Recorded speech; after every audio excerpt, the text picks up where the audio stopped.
Assalamualaikum warahmatullahi wabarakatuh. Perkenalkan, nama saya Aulia Puspita. Saya akan menjelaskan sedikit mengenai teori-teori sejarah masuknya ajaran Islam di Indonesia. Sebelum memulainya, saya berharap teman-teman mau membantu saya dengan mengklik tombol like, karena satu like dari kalian sangat berarti untuk saya. Terima kasih. Teman-teman, ada beberapa teori terkait sejarah masuknya ajaran Islam ke Indonesia. Menurut beberapa teori yang ada, ajaran Islam masuk ke Indonesia melalui orang-orang dari berbagai bangsa. Sebagian mereka ada yang datang ke Nusantara untuk berdagang sembari berdakwah, ada pula kaum ulama atau ahli agama yang memang datang ke Nusantara untuk menyiarkan ajaran Islam. Terlepas dari perdebatan dan diskusi yang kemudian muncul, keempat teori terkait masuknya Islam di Indonesia tersebut antara lain teori India atau Gujarat, teori Arab atau Mekah, teori Persia atau Iran, dan teori Cina. Yang pertama, teori India atau Gujarat. Teori yang dicetuskan oleh G. W. Drews yang lantas dikembangkan oleh Snook, Hogroni, G. Pineapple, W. V. F. Sederhing, G. P. Marquardt, hingga Sucipto Wirjo Suparto ini meyakinkan bahwa Islam dibawa ke Nusantara oleh para pedagang dari Gujarat, India pada abad ke-13 Masehi. Salah satu bukti yang mendukung teori ini adalah ditemukannya makam Malik As-Saleh dengan angka 1297. Nama asli Malik As-Saleh sebelum masuk Islam adalah Marah Silu. Ia merupakan pendiri Kesultanan Samudra Pasai di Aceh. Dikutip dari buku Arkeologi Islam Nusantara 2009, karya UK Chandrasasmita, corak batu nisan Sultan Malik As-Saleh memiliki kemiripan dengan corak batu nisan di Gujarat. Yang kedua, teori Arab atau Mekah. Teori selanjutnya tentang masuknya Islam di Indonesia diperkirakan berasal dari Timur Tengah, tepatnya Arab. Teori Arab atau Mekah ini didukung oleh J. C. Van Loer, Anthony H. Jones, T. W. Arnold, hingga Abdul Malik Karim Amrullah atau Buya Hamka. Dalam bukunya Hamka yang berjudul Sejarah Umat Islam tahun 1997 menjelaskan salah satu bukti yang menunjukkan bahwa Islam masuk ke Nusantara dari orang-orang Arab. Bukti yang diajukan Hamka adalah naskah kuno dari Cina yang menyebutkan bahwa sekelompok bangsa Arab telah bermukim di kawasan pantai barat Sumatera pada 625 Masehi.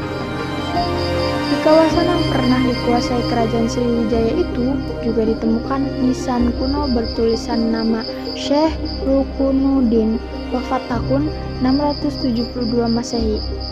Didukung oleh T. W. Arnold yang menyatakan sebagian dari pedagang Arab tersebut kemudian menikah dengan warga lokal, kemudian melakukan kegiatan dakwah Islam di berbagai wilayah Nusantara. Yang ketiga, ada teori Persia atau Iran.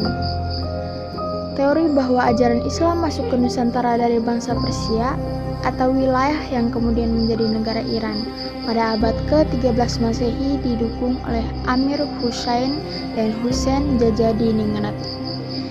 Jajadiningrat berpendapat bahwa tradisi dan kebudayaan Islam di Indonesia memiliki persamaan dengan Persia.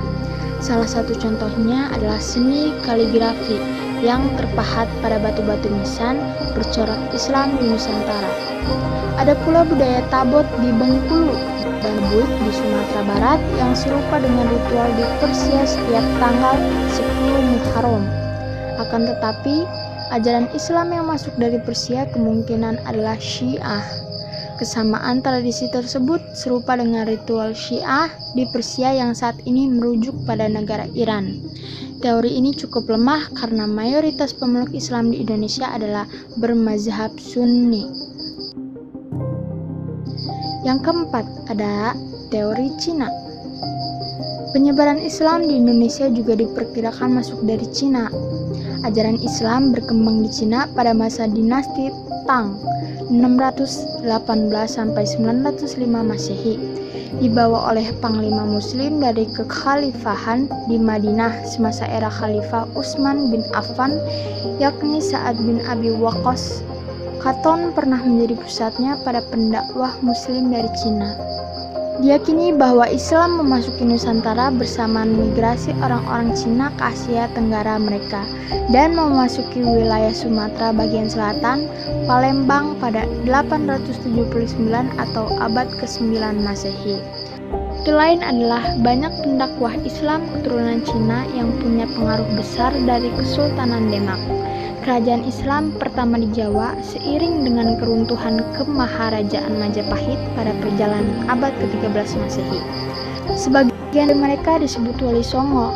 Dalam buku sejarah yang ditulis oleh Nana Supriyatna diungkapkan Kesultanan Demak didirikan oleh Raden Patah, putra Raja Majapahit dari istri seorang perempuan asal Cina yang telah masuk Islam. Raden Patah yang memiliki nama Cina, Jinban, memimpin Demak bersama Wali Songo sejak 1500 Masehi. Hanya sampai di sini saja saya bisa menjelaskan dan semoga menambah wawasan teman-teman yang menonton. Mohon maaf dan dimaklumkan jika tutur kata dan bahasa saya kurang mulus, dan semoga teman-teman semua menyukai penjelasan dari saya. Jangan lupa untuk di-like. Jika ingin berkomentar pun saya sangat berterima kasih. Untuk yang sudah like, saya sangat berterima kasih sebanyak-banyaknya. Kalau begitu saya pamit. Wassalamualaikum warahmatullahi wabarakatuh.